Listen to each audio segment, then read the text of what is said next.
ឲ្យយើងនាំបានគឺទី1ការបរិច្ចាគទានដែលផ្ដល់ប្រយោជន៍ដល់អ្នកដទៃឧទាហរណ៍ថាយើងធ្វើសាលាធ្វើផ្លូវធ្វើមន្ទីរពេទ្យមានថាយើងធ្វើអ្វីដែលអាចផ្ដល់ផលប្រយោជន៍ទៅដល់សាធារណជនឬក៏អ្នកដទៃដែលគេនៅរស់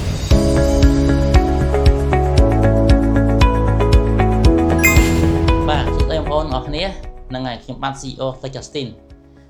នេះគឺជាមេរៀនបន្ទាប់ដែលខ្ញុំនឹងណែនាំឬក៏ចង់បង្ហាញទៅកាន់បងប្អូនបងណា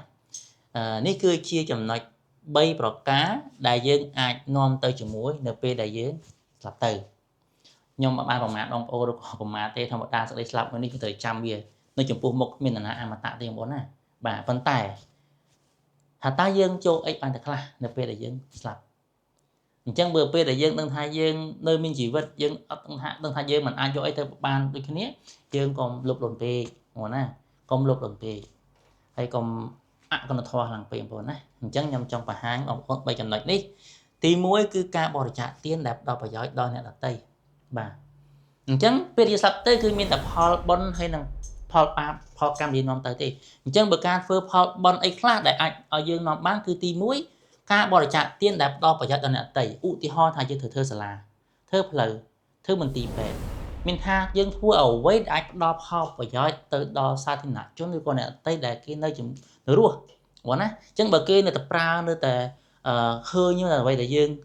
ផ្ដល់ឲ្យគេអាហ្នឹងគឺជាផលបុណ្យមួយសម្រាប់យើងជាទុនជាចាយហើយចាយជាសម្រាប់យើងទៅអនាគតទៅពេលដែលយើងទៅបរមលោកណាបងប្អូនបាទអញ្ចឹងទី2ការចែករំលែកចំណេះដឹងល្អនេះបងប្អូនខ្ញុំកំពុងតែធ្វើនេះអ្វីកំពុងតែធ្វើនេះគឺជាសេចក្តីចែករំលែកអំពើល្អដើម្បីគេដើម្បីឲ្យខ្លួនឯងនេះបាទរត់ផុតពីការធ្វើទរណកម្មនៅក្នុងបរមលោកខ្ញុំចង់បានសេចក្តីសុខបងប្អូនក៏ដូចគ្នាខ្ញុំជឿអញ្ចឹងអ្វីដែលយើងកំពុងចែករំលែកគឺជាអំពើល្អនេះគឺជាផលបុណ្យនៅពេលដែលយើងស្លាប់បាត់ទៅហ្មងណាគឺជាទុនក្នុងការចាយនៅពេលដែលយើងស្លាប់បាត់ទៅទី3មានថាការបង្កើតបានកូនល្អបងប្អូនកូនល្អមិនសំខាន់កូននឹងស្អាតសង្ហាមិនមែនទេបងប្អូនណាកូនល្អគឺជាកូនដែលដើរទៅតាមមាគ៌ារបស់ព្រះឧទាហរណ៍ថាខ្ញុំជាអ្នកកាន់សាសនាអ៊ីស្លាមជាងកូនខ្ញុំត្រូវទៅតាមអ្នកកាន់សាសនាអ៊ីស្លាមហើយគាត់ធ្វើដូចខ្ញុំទាំងការថ្វាយបង្គំការបួសបាទការដកលុយចែកទៅកាន់អ្នកក្រការមានសមត្ថភាពទៅកាន់ប្រទេសអារ៉ាប់ដើម្បីធ្វើហាជីអញ្ចឹងទាំងអស់នេះមានថាកូនដែលតាមបណ្ដងធម៌របស់ព្រះគឺគាត់ជាកូនល្អពេលកូនល្អគាត់ធ្វើល្អផលល្អអស់ហ្នឹងគឺជា